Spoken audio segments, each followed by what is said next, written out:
Estamos comenzando otra ronda de entrevistas acá en TV5 Noticias en Pucón TV y esta oportunidad tengo el placer, el gusto, el honor de presentarles a quien está en pantalla ahí desde el sur de Chile, don Jorge Fortune, ingeniero en sonido, quien ha trabajado con un montón de artistas, entre ellos Manuel García, Inti, Maniquela Payún, Ana Tijoux. Eh, Jorge, bienvenido a las pantallas de Pucón TV. ¿Cómo estás, Claudio? Súper Un bien. gusto, mortal. Oye, bueno, contigo vamos a conversar un poquito de tu panorama actual, qué estás haciendo en estos momentos, los trabajos que has realizado durante este tiempo, cuáles son las proyecciones igual para lo que se viene durante este segundo semestre, esta última patita del año también. Y bueno, primero preguntarte, ¿en qué estás tocando, estás grabando, estás masterizando? ¿Cuáles son tus Em, labores? bueno, yo me moví de Santiago a Coyhaique, Patagonia Occidental del fin del mundo. Ahora en marzo del año pasado, llevo un año y un poco más viviendo acá. Y más que nada porque, bueno, la pandemia nos pegó duro a todos, ¿no? Yo era parte del staff del estudio de Estudios Triana, estábamos en la casona ahí en Providencia, y llegó la pandemia y nos fuimos al carajo y terminamos cerrando estudios, y haciendo planes en ese 2020 en el encierro. Arturo Segers está cerquita tuyo, está entre Pucón y Villarrica, se fue a vivir allá. Claudius Riet de Triana también se fue a Barcelona. Están como que nos separamos todos, seguimos trabajando juntos, seguimos existiendo como estudio, pero de manera virtual. Y la experiencia que me dio la pega de estar encerrado en casa, mezclando y masterizando cosas que los músicos empezaron a grabar en sus casas. De hecho, estuvieron como, no había stock, estaban agotadas las interfaces y los micrófonos como en todas las tiendas en algún momento de 2020, pues lo mismo. Em, Todos nos replegamos a las casas, los músicos empezaron a trabajar desde sus casas, a hacer la pega de registro. Y yo seguí trabajando así, en un momento fue como, podría estar en cualquier parte del planeta y seguir trabajando de esta manera, y así fue como surgió la idea de mudarnos con familia para acá, a Coyhaique. Y así lo he estado haciendo desde ahora. Yo sigo trabajando con Santiago, sigo trabajando con los mismos artistas que con los que trabajo siempre. El disco nuevo de Benja Walker lo terminé acá. La cantata de Quilapayún nueva, Fulgor y Muerte de Joaquín Murieta, lo hice acá completo, mezcla, edición y masterización. Fui a Santiago un rato a encontrarnos, a corregir algunas cosas más críticas, pero una semana, o sea, 3 sesiones, 4 sesiones, una cosa así. Y, y nada, el resto de los discos, ahora Quilapayún saca otro disco, que también lo estoy haciendo acá y sigo trabajando con bandas de Santiago, algunos proyectos. Hay un proyecto como de Dinamarca, que es de un amigo que está allá, que es como un electro satánico, les llamo yo, que se llama True Negative. Me ¿Ya? mandan las pistas, los producen ellos, me las mandan para acá, yo las mezclo, coproduzco, edito, grabo algunas cosas, meto guitarras y ya, y se va de vuelta, y ahí lo pimponeamos por chat o por correo, y estamos. Mezclado y masterizado. Hay una banda que se llama Cumbian Colors de Suecia, que también es de chilenos y latinos, que también lo hago yo porque al final a ellos les sale más barato trabajar de manera remota. Al fin, o sea, pueden trabajar con algún sueco allá, que es casi lo mismo. O sea, tú le mandáis las pistas, lo mezclas y casi ni se ven, les sale más barato mandármelos a mí, ¿cachai? Creo. O sea, entonces la cosa está funcionando un poco así. Y también empecé a tomar proyectos que son acá de la región, del territorio.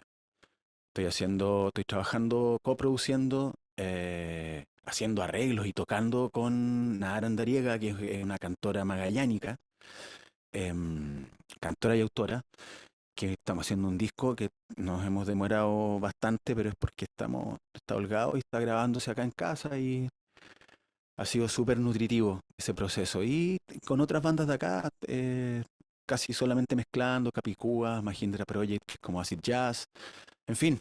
está, me faltan horas del día para terminar la pega, la verdad.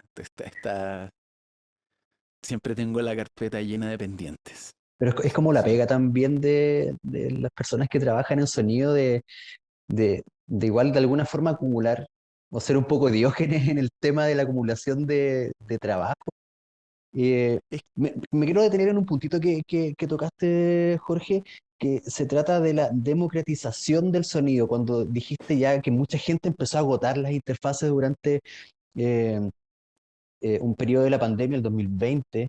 eh, Eso también, ¿cómo te afectó a ti la pandemia? No sé si te afectó de forma negativa también como mucho, pero también afecta en planos positivos, como en el hecho ya de empezar a sacarle un poco más de rollo a lo que es la grabación, hacer un poco más ermitaño también en este sentido, como el trabajo del ingeniero también.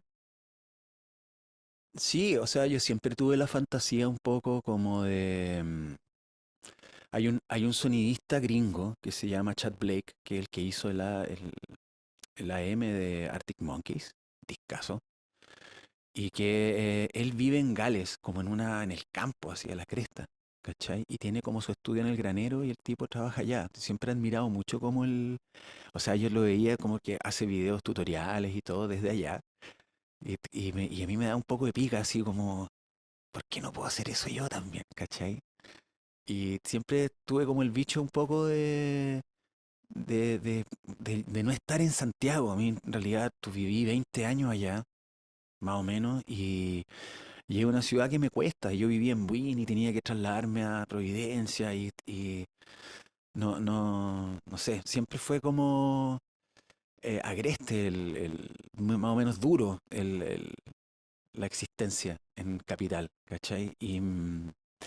Entonces, cuando se dio esta cuestión de la pandemia y con todo lo negativo que puede haber sido también, bueno, aquí se abre una ventana, se abre una puerta como para salir arrancando y arriesgarse, ¿no? Porque igual es un salto duro, así un cambio de vida bastante drástico.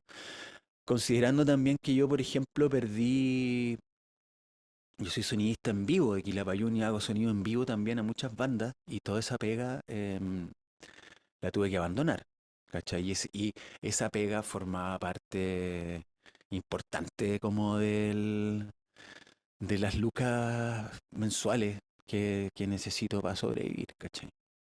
Entonces, por ese lado está un poco difícil y ha sido también, fue el punto como negativo, o sea, como punto crítico de ver si es que en realidad no servía irse a vivir a otro lado, ¿no? Pero, en fin, ya la suerte está echada, no, nada que hacer. El balance ha sido positivo hasta el momento. Sí, o sea, no ha sido fácil. Como hablábamos, este invierno ha estado pesado en todo Chile, en todo el sur de Chile, acá ha estado rudo. Y, y tampoco, o sea, el flujo de Lucas tampoco es como el ideal, pero sigo, o sea, estamos ahí en la pelea, agarrado con uñas y dientes de este laburo y tratar de no bajar los puños y seguir tratando de trabajar en esto, si esto es lo que a mí me apasiona, entonces no veo otra, no. Yo soy ingeniero acústico del Austral y quizás podría decir, oh, ahora me voy a dedicar a la acústica de un día para otro, y me da un poco de lata, la verdad, no, no, no, no lo veo aún como posibilidad, no están las cosas tan duras, aún. Oye, ¿cómo nació este chispazo de trabajar en ingeniería en sonido, en mezcla, en grabación, en mastering, tomando en cuenta, cierto que dijiste que eras ingeniero acústico? ¿Cómo te fuiste por ese camino, Jorge? Em, ¿Pasar algún es accidente que en el camino? no, yo creo que es como lo que nos pasó a todos, a ti también, o sea, yo creo que o sea, tú te dedicas a la prensa musical específico por algo, ¿cachai?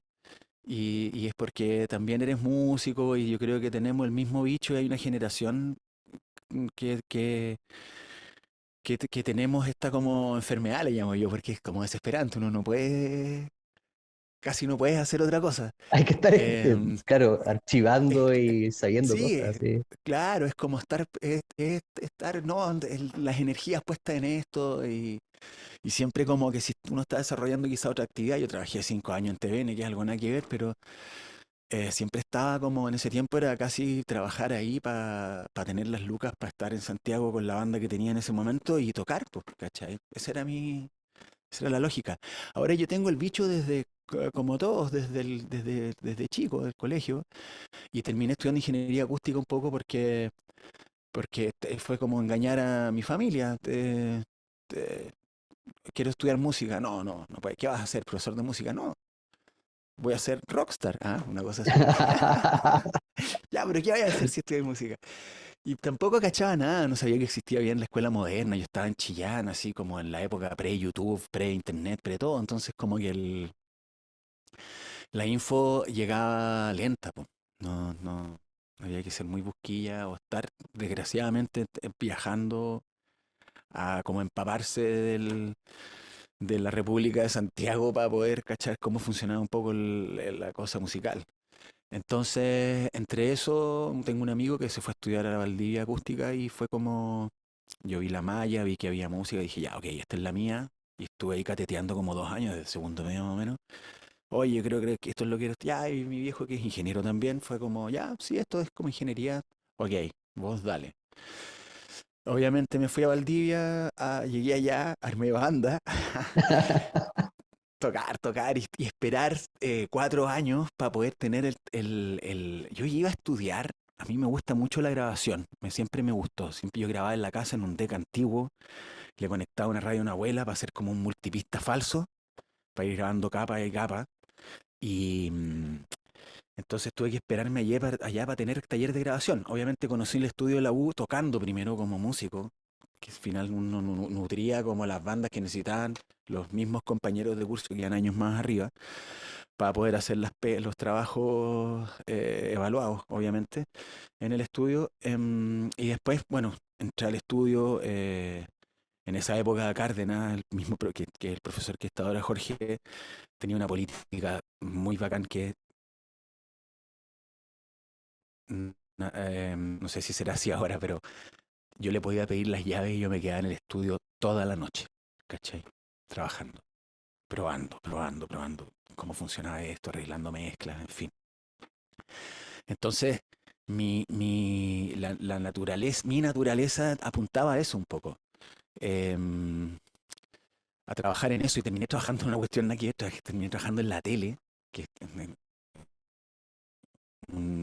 aprendí mucho, pero era un régimen bastante estresante, mucho programa en vivo, unas energías bien extrañas. Y, y una vez que tuve banda y empecé como a ver la posibilidad de descubrir, comprar computador, y a mí no me interesaron los computadores hasta que supe que se podía grabar multipista, ¿cachai? Imagínate. Empezar a comprar equipos porque ya había grabado las baterías lo que hice primero fue hacer el disco de la banda que tenía yo, que me demoré un montón, prueba y error, y sufría porque no sonaba como Incubus. ¿Por qué no sueno como Incubus? Porque no eres Incubus. ¿Cachai? Entonces, y no tampoco había en ese tiempo, yo estoy hablando como 2006, 2000, o sea, entre 2004, 2005. Tampoco, todavía estábamos en pañales con YouTube y los tutoriales y todo eso, y la información más que nada. Entonces, fue un proceso lento, pero una vez que salió este disco, varias bandas amigas, incluida la tuya, en ese tiempo que era Rey Sombra, como, oye, está bueno este disco de Artificio y lo hiciste tú. Sí, ¿cuánto cobras por hacer discos? Ching, claro. Y ahí se vino un proceso en que al final terminé cambiándome del lado del vidrio, ¿cachai? Y entre medio empecé a trabajar, a prestarle como ropa a Claudius Riet, que estaba armando Estudios Triana, estaba súper medio estresado porque se había puesto a tocar con los ex, en ese tiempo él tocaba bajo en los ex, había empezado a hacerle sonido Inti Illimani histórico, y más encima llevar el estudio, entonces yo ahí me arrimé a buen árbol y empecé a sacar horas de grabación hasta que el primer disco que hice allá fue el de La Rata Blusera, el disco de Errores, que se supone que le iba a grabar nomás. Daneman después dice, oye, que lo mezcle Fortuna también. Y de ahí de cantar, y empecé a hacer discos, hacer discos, hacer discos, y después también ahí mismo vas conociendo a los músicos, establecer relaciones de confianza y te dicen, oye, ¿tú hacías sonido en vivo? Claro, vamos. Y así. Nunca he hecho. Y de ahí, claro, después me puse a hacer clases y también terminé en la misma situación. O sea, Claro. hacía clases 10 horas diarias, lunes y martes. Hubo una época en que hice la gira como 6 meses del Retrato Iluminado de Manuel García, que era jueves, viernes, sábado, jueves, viernes, sábado, jueves, viernes, sábado, de toda la semana, que era irse el jueves o el miércoles, volver el domingo con cara de cinerte polaco así, recorriendo Chile, viajando y haciendo conciertos, volver a hacer clases y entre medio, en las noches, grabando y mezclando discos, ¿cachai? O singles o lo que fuera. Em, Estuvo bueno, o sea, era, bueno, sigue siendo un poco así, pero el sur es más holgado. Hay un Claro. poco Oye, más de tiempo para el ocio y para hay, vivir hay, la vida. hay un hito en tu carrera, digámoslo así, que es la restauración de la cantata Santa María, que tiene una historia bastante particular porque a ti te avisó un alumno mientras tú estabas impartiendo una clase de Pro Tools, me parece. Cuenta la historia. Sí, no, obviamente, eso es como, Es como el mito de Fortune. yo les enseñaba, no, lo primero te voy a contar algo, yo les enseñaba a los alumnos, porque era una joda, imagínate 25 almas jóvenes, muy jóvenes, sentados en un computador que tiene internet, ¿cachai? Con Pro Tools y todo, y mientras yo hablo y hablo, y digo, entonces yo a veces caminaba por el pasillo y veía que ellos estaban como, no sé, revisando, chateando o revisando X tontera, Facebook o lo que fuera. Entonces yo les enseñaba, decía, cuando vean que vengo yo, hagan Command Tab para cambiarte de página y poner cara de interés Poner cara de y, Pro y- Tools. y simular que me están escuchando, ¿cachai? Claro, poner cara de Pro Tools. Entonces, en eso, te hacía clase en Duoc y estábamos en una clase de Pro Tools y hay un alumno y dice, oye, encontraron la cantata. ¿Qué le digo yo? Claro, en la mitad de la clase, el loco estaba mirando cualquier cosa. No, me caen las noticias, la cantata, no sé qué. Va, qué raro. Y fue así como, ya, filo. Sigue haciendo la clase, 10 minutos, paso en el teléfono, Eduardo Carrasco, director de Quilapayún. Estoy en clase, te llamo después. Y ahí me dice, weón, encontramos la cantata. Encontramos la cinta, una cinta en la cantata. ¿Qué? Así yo no entendía nada. Y era como, claro, había una bailarina que guardó, escondió una copia del máster de la cantata Santa María de Iquique. Ella era de un ballet folclórico y que iban a montar o montaron la cantata con esta cinta, y el mismo Quilapayún le dio la copia, y ella se olvidó que la tenía, se cambió de casa, encontró esta cuestión, esta caja en un baúl, y bueno, y fue como el máster, o bueno, mencionar eso, el máster original de la cantata se quemó de los archivos de ICAP una vez que fue el golpe. Todos los archivos, todos los masters de la música que se hizo en ese sello, desgraciadamente, fue quemado por la fiebre verde y los fierrazos. Y rescataron el manifiesto. Alguien se la llevó de Víctor Jara, que no se había editado, la editaron en España. Alguien se fue con esa cinta escondida para afuera. Pero todo lo otro se perdió. Entonces, todas las copias que se hicieron de la cantata Santa María desde el 73 en adelante se hacían desde los vinilos. Entonces, bueno, el máster em, de la cantata que se conocía hasta ese momento se hacía desde los vinilos. Se remasterizaban versiones que hubiesen sido editadas en vinilo, entonces la calidad era más o menos baja y la versión que siempre escuchamos, por lo menos la que conocí yo, era con un estéreo forzado. Hay que aclarar que la cantata Santa María es monofónica, es una grabación de solamente un canal. Y el máster no es una mezcla multipista que se hizo y después que se llevó a otra cinta, sino que se grababa en vivo. Es decir, se pasaba por la consola, se establecía la mezcla de los instrumentos y eso iba a la cinta y listo. No había proceso posterior. Lo que sí hicieron, y que yo me di cuenta mientras estaba haciendo la remasterización, es que grabaron la cantata 3 veces, incluso algunas en cintas distintas, y después empalmaron y armaron la mejor versión, tomando los mejores pedazos de cada pasada, por así decirlo. Entonces, a ratos yo sentía que se me cambiaba la ecualización de una canción en la mitad, y eso era por el cambio de cinta. Las cintas, dependiendo del fabricante, tienen curvas de registro, curvas de ecualización de registro que son distintas. Entonces, también aproveché de corregir eso, porque eso estaba en la versión original que fue sacada en vinilo y todo. Entonces se corrigió, aproveché de corregir ese detalle, aparte de muchos otros, en especial el que guarda relación con la canción final, porque las cintas se guardan con el final por fuera de la cinta. Y por el desgaste del tiempo y por el uso de la cinta, creo que la usaron un montón, estaba todo arrugado, el contorno, y eso correspondía a la canción final de la cantata. Entonces, esas arrugas se traducen en golpes de baja frecuencia, así, en caso entre medio, que suenan horrorosos, y eso lo tuve que ir parchando, habían cientos, parchando pedazo por pedazo, em, con las versiones de vinilo que el mismo archivista, el Juan Pablo Carvajal, me mandó, y tratando de igualar la ecualización, en fin, un trabajo de chino. Tuve toda una semana metido en eso, porque había que hacerlo rápido, pero es un hito, o sea,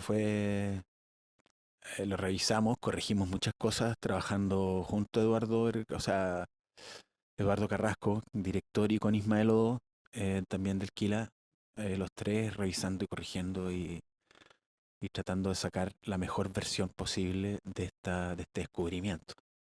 Oye, ¿cómo fue trabajar con ellos, así con respecto, no sé, al- a las historias que conlleva grabar este disco? ¿Cómo era la formación en el estudio? ¿Grabaron por instrumentos, por secciones?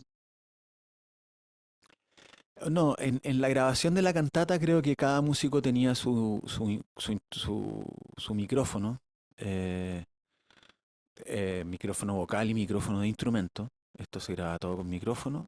em, y todos tocando juntos, creo que en semicircunferencia o en media luna. Em, el Eduardo Carrasco, que tiene un artículo por ahí, si lo pueden buscar en la página del Quilapayún, habla de cómo eran los formatos de grabación desde que partieron. Y en un inicio, la cantata no se hacía, pero el primer disco de Quilapayún se graba con un solo micrófono omnidireccional, esto que se cuelga como en la mitad de la sala de grabación, que el micrófono capta en todas las direcciones, ¿no es cierto? Y la agrupación se ubica alrededor de este micrófono y se marca en el suelo con masking la posición donde se tienen que ir moviendo los solistas en determinados momentos de la canción. Básicamente, la mezcla de los planos sonoros de los instrumentos y de las voces se realizaban por efecto de proximidad. Era una Si alguien coreografía. hacían una coreografía, tenían que aprenderse una coreografía guiada por el ingeniero de sonido respecto de cuál era el plano, en la posición en la que tenía que estar determinado músico tocando la quena, porque la quena era el solista en esa parte de la canción. Imagínate, una cuestión que la encuentro bellísima, así, era solucionar dentro de la precariedad que había en ese tiempo comparado con lo que tenemos ahora con esta sobrecorrección a la que tenemos acceso. Bellísimo, naturalidad. Entonces, imagínense, o sea, muchas de las cosas que escuchamos y también, bueno, todo lo que son los registros de los Beatles o de cosas que son súper populares que son de la época, todo el jazz que se hizo hasta los años 60 era todo grabado en vivo. Y lo de Quilapayún, lo de Violeta, lo de Víctor Jara, la música chilena también se hacía de esa manera. Y de manera más precaria de lo que pasaba en el otro hemisferio en ese mismo momento, o en Argentina, que tenían como estudios gigantes y acá estaba todo medio en pañales. ¿Cachai? Pero, pero es eso. Y bueno, trabajar con Eduardo, en ese tiempo yo ya llevaba 3 años trabajando en vivo con Quilapayún, ya habíamos hecho un par de cosas en estudio, ya el equipo estaba armado, así que no, total confianza. Y seguimos trabajando juntos, de hecho. Oye, con respecto a eso, ¿qué consejo le darías a la gente, no sé, adolescentes o adultos que quieran dar sus primeros pasos en el sonido, en esto de la grabación y mezcla? ¿Cuáles serían tus consejos así como para empezar?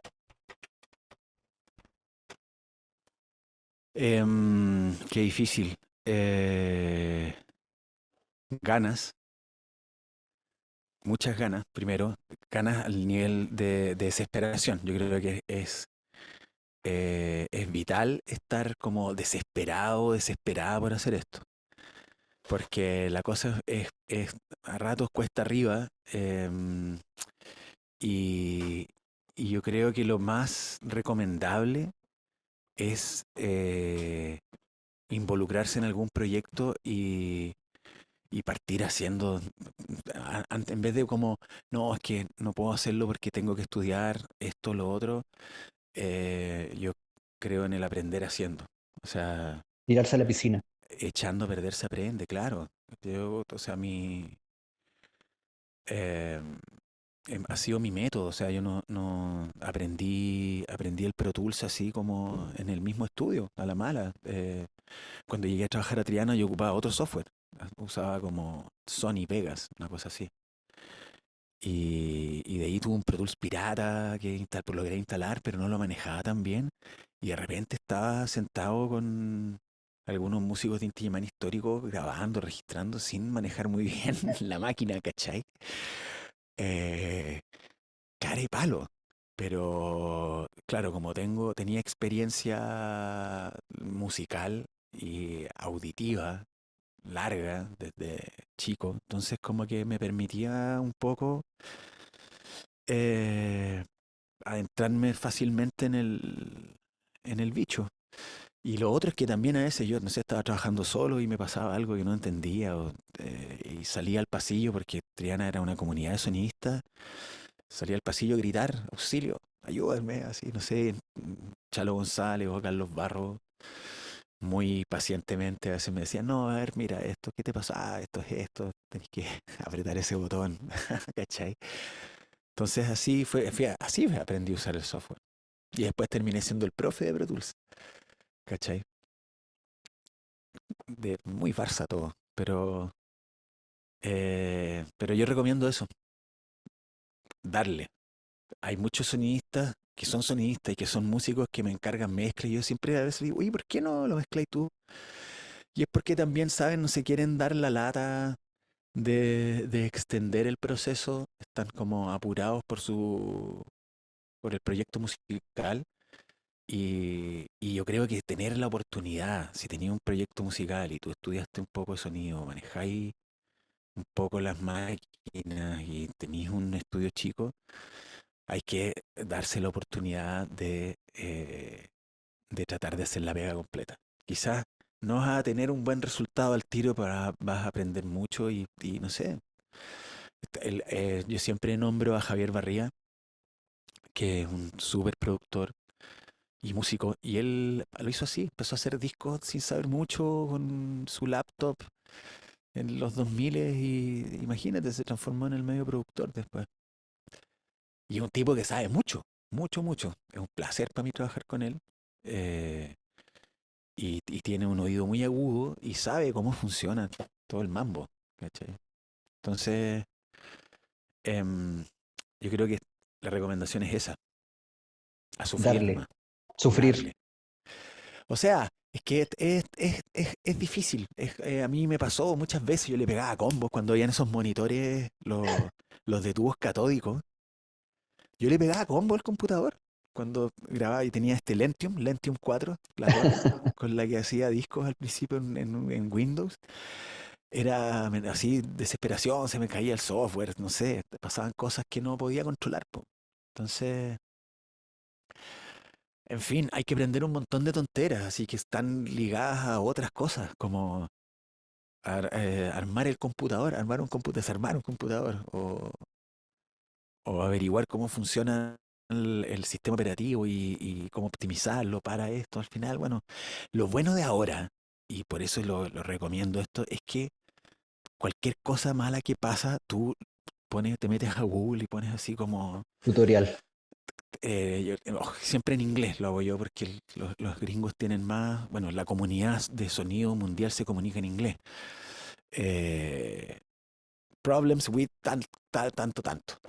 ¡Pra! Y aparece un foro de gente que tiene el mismo problema que tú estás teniendo en ese momento y con muchas soluciones, ¿cachai? Y los agradecimientos de los mismos tipos que dicen, me funcionó mortal.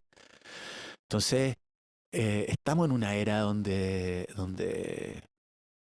el do it yourself es mucho más, está mucho más asequible. Hay que tener el tiempo y la paciencia, nomás, Perfecto. y la dedicación. Jorge, para ir terminando ya esta conversación, ¿en qué estás estos días?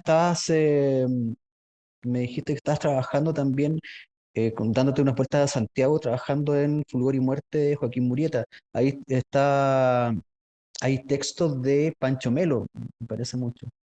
Estuvo trabajando ahí. No, mira, hay una cantata de Murieta que se hizo hace muchos años.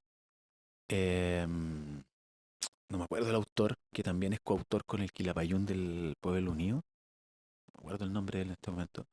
Que hizo una cantata sobre la obra dramática eh, que escribió Neruda de Joaquín Murieta.